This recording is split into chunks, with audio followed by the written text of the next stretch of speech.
अब वो कथा आती है कि भगवान को एक बार बुखार आ गया द्वारिकाधीश को, तो वैद्यों ने आकर के बताया कि यदि कोई भगवान का परम उपासक अपने चरणों की रज दे दे, माथे से लगा दी जाए, जिह्वा पे डाल दी जाए ठाकुर जी को, तो ठाकुर जी का बुखार ठीक हो जाएगा।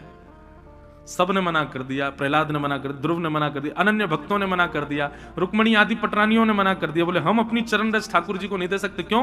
अरे भैया, जिनकी तरफ कमर करना पाप है उनको चरण रज देंगे हम? पाप लगेगा। नारद जी महाराज जैसे वृंदावन आए, गोपियों ने पूछा, नारद जी क्या बात है, दुखी क्यों हो? हमारा द्वारिकाधीश ठीक है ना, हमारा लाला ठीक है ना? नारद जी ने बताई, बोले द्वारिकाधीश तो बड़ी पीड़ा में है, और वैद्यों ने कहा है यदि कोई निरंतर द्वारिकाधीश का चिंतन करने वाला वैष्णव अपनी चरण रज देगा, तो उस चरण रज को माथे से लगाएंगे, जिह्वा पर रखेंगे, तब द्वारिकाधीश की पीड़ा ठीक होगी। अब आप ही बताओ, भला कौन भक्त ये पाप कर सकता है? अपनी चरण रज ठाकुर जी को कौन देगा? नारद जी का इतना कहना ही हुआ कि गोपियों ने जाकर के अपने चरण गीले किए यमुना जी में, और चरण रज को अपने अपने पैरों से लिपेट करके, झाड़ करके, पोटली बना करके नारद जी को प्रदान कर दी, नारद जी को अर्पित कर दी। श्री कृष्ण गोविंद हरे मुरारे, हे नाथ नारायण वासुदेवा।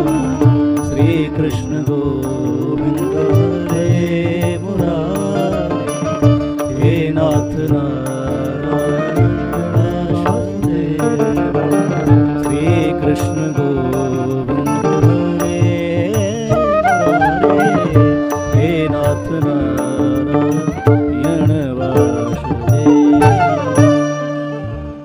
बोलो वृंदावन बिहारी। गोपियों ने विचार नहीं किया, नारद जी को प्रदान। नारद जी बोले कि आप अपनी चरण रज दे रही हो, आपको पता है इसका दुष्परिणाम क्या होगा?